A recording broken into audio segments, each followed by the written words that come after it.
الحمد لله رب العالمين والعاقبة للمتقين والصلاة والسلام على سيدنا محمد وعلى آله وصحبه أجمعين إلى يوم الدين۔ لباس کے سلسلے میں بیان چل رہا ہے کہ لباس کیسا ہونا چاہیے۔ لباس قیمتی سے قیمتی بھی پہنو تو حدیث بھی نعمت کے طور پر کہ اللہ تعالیٰ کی نعمتیں بیان کرنے کے لیے تو اس کی گنجائش ہے، لیکن آرائش اور دکھلاوے کے واسطے پہننا یہ جائز نہیں ہے۔ تکبر اور فخر کے واسطے اگر پہنا جاتا ہے تو وہ غلط ہے۔ ہمارے اکابرین اور بزرگان دین بھی بڑے بڑے اچھے قسم کے قیمتی لباس پہنا کرتے تھے، لیکن ذرہ برابر غرور اور تکبر ان کی طبیعتوں میں نہیں آتا تھا اسے۔ روایتوں میں آتا ہے کہ حضرت عمر رضی اللہ تعالیٰ عنہ ایک مرتبہ شاندار جبہ پہن کر خطبہ دینے کے لیے کھڑے ہوئے۔ جب نماز سے فارغ ہو کر گھر آئے تو وہ جبہ اتار دیا اور قسم کھا لی کہ آئندہ اس کو نہیں پہنوں گا۔ پوچھا گیا کیوں، کیا ہوا، یہ پہننا جائز تو ہے؟ تو اس کی وجہ بتلائی کہ یہ قیمتی جبہ تھا، اس کو پہن کر میرے دل میں ذرا سا غرور پیدا ہو گیا، ذرا سا غرور پیدا ہوا کہ بہت اچھا کپڑا تھا، اس کپڑے کو نکال دیا۔ مجھے ایسا محسوس ہوا کہ میں اپنے آپ کو بڑا سمجھ رہا ہوں، اس جبے کی وجہ سے میرے دل میں بڑائی آئی، اس لیے آئندہ اس لباس کو استعمال نہیں کروں گا۔ تو حضرت عمر رضی اللہ تعالیٰ عنہ صاف اور شفاف قلب والے تھے، اس لیے فوری طور پر انہوں نے اس کا اثر محسوس کر لیا۔ جیسے کوئی کپڑا بالکل سفید صاف اور شفاف ہو تو اس پر معمولی سا داغ بھی فوراً محسوس ہوتا ہے، ان حضرات کا حال ایسا ہی تھا۔ ہمارے قلوب کا حال تو ایسا ہے کہ جیسے کسی کپڑے پر بے شمار داغ لگے ہوئے ہوں اور اس پر اگر ایک آدھ داغ اور لگ جائے تو اس کا پتہ ہی نہیں چلتا۔ غرور اور تکبر کے متعلق فیصلہ آدمی اپنے ہاتھ میں نہ رکھے، بلکہ کسی کو اپنے اوپر سرپرست بنائے اور اپنا حال اس کے سامنے پیش کر کے اس سلسلے میں اس سے مشورہ لے کہ غرور اور کبر میں داخل ہے یا نہیں۔ بہت سی مرتبہ ایک آدمی غرور اور تکبر میں مبتلا ہوتا ہے اور اپنے متعلق وہ یہ سمجھتا ہے کہ میں تو تکبر میں مبتلا نہیں ہوں، لیکن اگر کسی ماہر کے سامنے اس کا حال رکھا جائے تو وہ فیصلہ کرتا ہے کہ یہ تو تکبر ہے۔ خلاصہ یہ کہ وہ لباس غرور اور تکبر پیدا کرنے والا نہ ہو، ایسا لباس نہ پہنے جس سے غرور اور تکبر پیدا ہوتا ہو، اور اس لباس میں مرد عورتوں کی مشابہت اختیار نہ کرے اور عورت مردوں کی مشابہت اختیار نہ کرے۔ ایک چیز ہے تشبہ، یعنی غیروں کی مشابہت اختیار کرنا، اس سے بھی بچنے کی ضرورت ہے، اور ایک ہے مشابہت، ایک ہے بالارادہ کسی جیسا بننا، یہ تشبہ ہے، اور ایک کہ کسی نے کسی جیسا بننے کا ارادہ تو نہیں کیا لیکن اس جیسا نظر آ رہا ہے، یہ مشابہت ہے۔ ان دونوں میں فرق ہے۔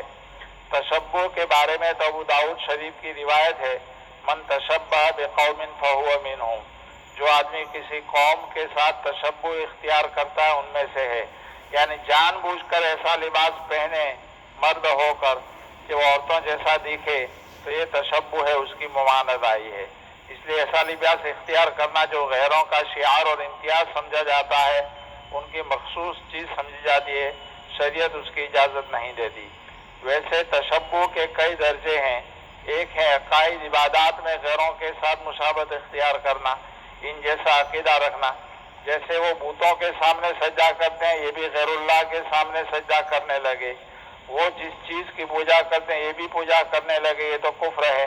جیسے آج بہت سارے مسلمان بیچارے قبر پرستی کے اندر مبتلا ہے، قبر کو سجدہ کرتے ہیں، قبر کے سامنے ہیرا پھیری کرتے ہیں اور چکر لگاتے ہیں، یہ تو کفر ہے، اور اگر ان کا شعار اختیار کرتا ہے تو یہ حرام ہے۔ مجوسیوں کی مخصوص ٹوپی پہن لی، یا ہندو اور مشرک لوگوں کی زنار اور جنوئی باندھتے ہیں، اس نے بھی اپنے جسم پر جنوئی لٹکا لی، یا وہ اپنے قومی لباس کے طور پر دھوتی پہنتے ہیں تو مسلمان کے لیے دھوتی پہننا حرام ہے۔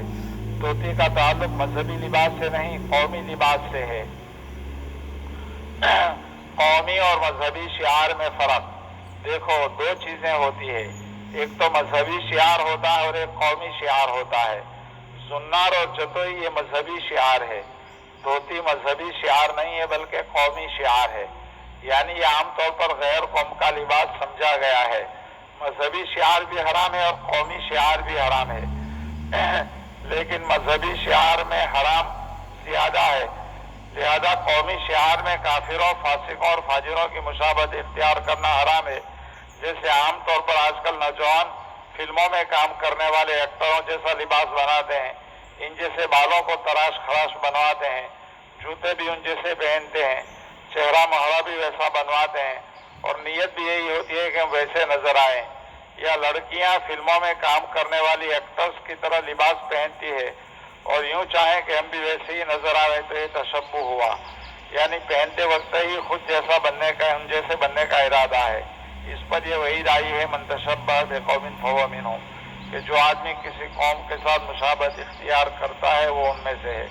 خلاصہ یہ ہوا کہ عقائد اور عبادت میں تو تشبہ سے آدمی کافر ہو جاتا ہے، عقائد اور عبادات میں اگر تشبہ اختیار کرے تو اس سے تو آدمی کافر ہو جاتا ہے، اور اگر قومی یا مذہبی شعار میں تشبہ اختیار کرتا ہے تو یہ حرام ہے، اور حرمت کی شدت ایک میں زیادہ ہے، ایک میں کم ہے، اور عام عادات میں اگر آدمی انہی جیسے بننے کی نیت سے مشابہت اختیار کرتا ہے تو یہ بھی تشبہ ہے اور یہ مکروہ ہے، تحریمی ہے، یعنی یہ بھی حرام ہے اور قریب گناہ ہے، اور اگر ان جیسا بننے کی نیت اور ارادہ نہیں ہے لیکن ان کے جیسا لباس پہن لیا تو یہ مکروہ اور ناپسندیدہ ہے، لیکن تحریمی نہیں، یہ تشبہ نہیں بلکہ مشابہت کہلاتی ہے۔ اللہ پاک ہر طرح کی مشابہت سے امت مسلمہ کی ہماری پوری حفاظت فرمائے، آمین۔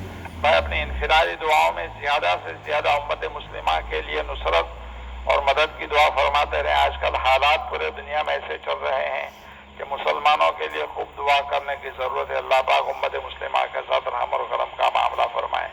اپنی انفرادی دعاؤں میں خاص اس بات کا اہتمام فرمائیں کہ زیادہ سے زیادہ دعائیں امت مسلمہ کے لیے مانگتے رہیں۔ دعا